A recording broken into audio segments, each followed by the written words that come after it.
Et salut à tous les amis, c'est Overclock, j'espère que vous allez bien. On se retrouve aujourd'hui pour le test et la review d'une screen bar de chez BenQ. Alors peut-être que certains, comme moi il y a quelques temps, ne savaient pas ce que c'était. En l'occurrence c'est un système d'éclairage pour votre bureau, votre écran. On verra un petit peu comment ça fonctionne un peu après. C'est un modèle qui coûte aux alentours des 100 €, donc c'est un petit peu cher, mais on va voir si ça peut avoir son utilité.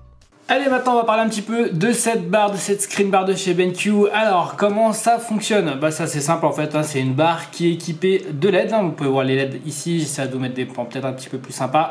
On verra suivant le temps et l'humeur. Alors si je porte un gant, hein, c'est pas pour le style, c'est pas radioactif, hein. C'est juste que j'ai le doigt complètement niqué, c'était pour vous éviter de gerber dans la soirée.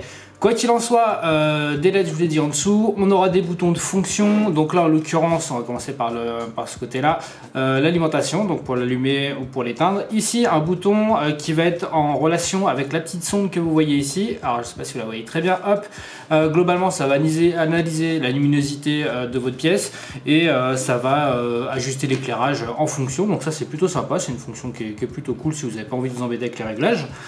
Pour ce qui est de la température, on a plusieurs types d'éclairage. En tout cas plusieurs luminosités. On va avoir ça part du blanc, ça va sur du bleuté et ça finit sur du jaune. Donc voilà, ça va être en fonction de votre fatigue oculaire, on va dire, ou tout simplement de l'éclairage que vous avez envie de donner à votre bureau, à votre écran, etc.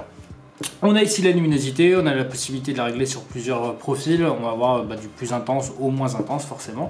Donc voilà, c'est plutôt cool. On va avoir ici le petit port USB, hein, puisque l'alimentation se fait par un port USB. Vous avez le câble qui est fourni, qui est siglé BenQ, qui est plutôt cool.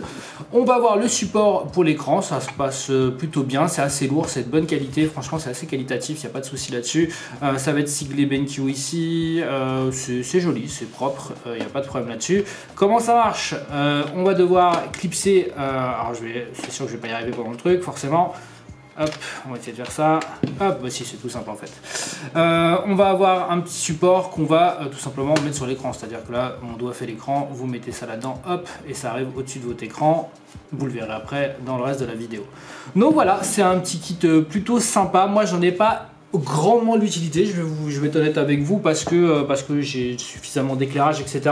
Mais parfois c'est vrai que ça a été plutôt sympa quand on a besoin d'avoir un peu d'éclairage, quand on est fatigué et tout, c'est plutôt cool. Après pour le tarot, bon bah voilà, c'est une centaine d'euros, ça fait cher, mais c'est un produit qui est assez qualitatif. Alors si vous en avez besoin, je pense que ce sera une bonne OP pour vous.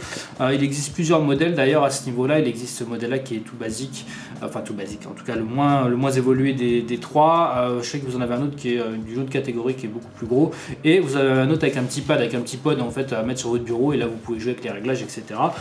Qui est à 130 € si je dis pas de bêtises, quelque chose comme ça. Donc voilà pour cette screen bar qui est plutôt sympa, et on va attaquer tout de suite au niveau de l'éclairage, voir un petit peu ce que ça donne. Alors si on l'éteint, ça donne ça, donc très noir. Si on utilise le mode avec la sonde, voilà, ça va donner ça. Donc là, il estime que c'est à peu près la luminosité qu'il vous faut. Si on modifie comme on l'a fait tout à l'heure avec la colorimétrie, on va attendre les teintes qui vont être modifiées un petit peu. Vous voyez, il y a différentes teintes, donc ça passe du jaune au bleu, au blanc. Donc voilà, c'est plutôt sympa. Ça va dépendre un petit peu de la fatigue de vos yeux.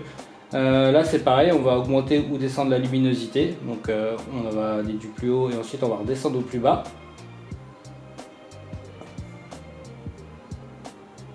Voilà, une couleur qui sera à peu près normale. Donc voilà ce que ça donne sur un bureau. C'est plutôt sympa, en tout cas ça peut avoir son utilité. Moi je l'utilise pas beaucoup, donc ça veut dire que c'est pas un truc qui est prévu pour moi. C'est simple à faire le test. Si j'estime que je l'utilise pas, c'est que j'en ai pas grandement l'utilité. Mais en tout cas pour ceux qui ont des problèmes au niveau des yeux ou qui ont des fatigues oculaires, etc., ça peut peut-être être sympa. Et voilà les amis, j'espère que ça vous a plu cette petite review. Je l'ai fait un petit peu différemment, j'ai surtout pas fait gaffe que mon micro-cravate n'enregistrait pas. Du coup vous avez le son du G7. C'était à peu près tolérable je pense. N'hésitez pas à me dire ce que vous en pensez, hein, si c'était vraiment trop atroce. Faut m'en faire part, je le noterai. Quoi qu'il en soit, voilà pour cette petite screen bar de chez BenQ qui vaut une centaine d'euros sur Amazon. Ça peut être sympa, ça va dépendre vraiment de l'utilisation et des cas. Moi en l'occurrence c'est pas mon truc, mais je suis conscient que pour pas mal de gens ça peut valoir son pesant d'or. Sur ce, il me reste plus qu'à vous souhaiter de passer une excellente journée. Amusez-vous bien, ciao ciao tout le monde.